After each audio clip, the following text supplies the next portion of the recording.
When Nintendo and other gaming companies started making games, one big challenge for them was making sure that the game would be enjoyable for the player and for a long amount of time. When Mario came out for the NES, players simply had to complete each level. But to make sure that the game would last longer than a few minutes, they made the game have some challenging sections, some difficult jumps, and introduced some new mechanics as you progressed.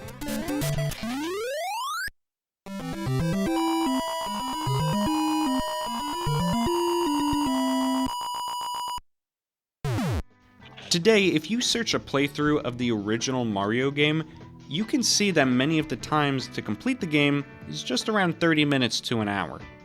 Even though it was difficult to get to, these games usually have an ending.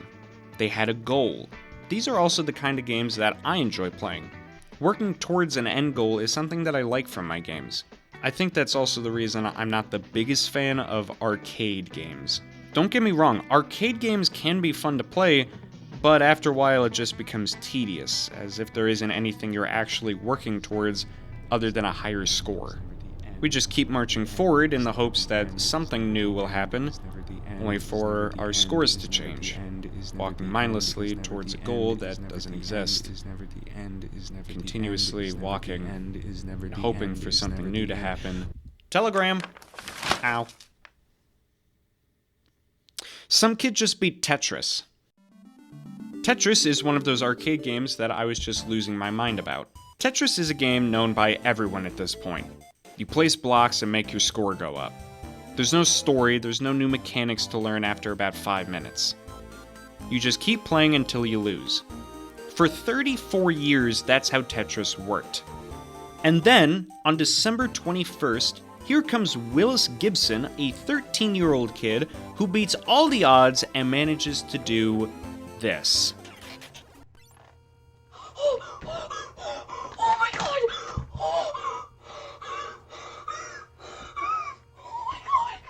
For those who don't really know what's happening, the game essentially broke. Willis, who also goes online by the name of Blue... Scuddy? Who also goes online by the name of Blue, was playing the NES version of Tetris. These games can only hold so much memory before it dies, glitches, or crashes. This is exactly what he did. At level 157, he reached the kill screen. This is a huge deal for gaming. For years, no one thought that Tetris had a kill screen because no one managed to get all the way there. Then, here comes this kid who proves them all wrong. Now, Willis is up there with some of the greats who were able to beat an unbeatable game. By the way, when I'm talking about an unbeatable game, I'm not talking about a game that's really hard. Rather, I'm talking about games that weren't ever meant to be beaten in the first place, because they don't have a specific goal in mind. Honestly, I didn't think that many of these arcade games could be beaten, but it turns out there's other stories just like Blue. Duck Hunt is another game that has this kill screen. The game was only meant to ever go to level 99. After that, the game doesn't really know what else to load. Once level 99 is passed, the duck goes to a whole other dimension by glitching everywhere, and the dog just keeps laughing at you as you keep wondering where the duck went.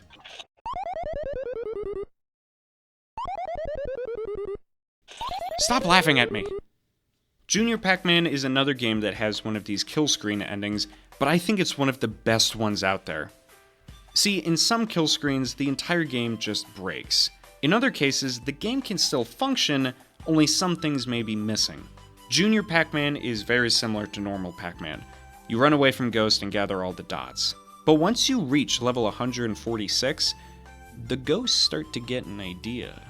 You can't win the game if there aren't any dots to collect. And what's gonna stop them from getting you if there's no maze?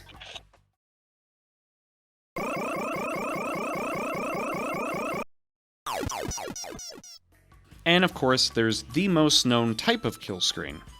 The ones that just break the entire thing. The game isn't able to handle anything else, but it hasn't exactly died yet.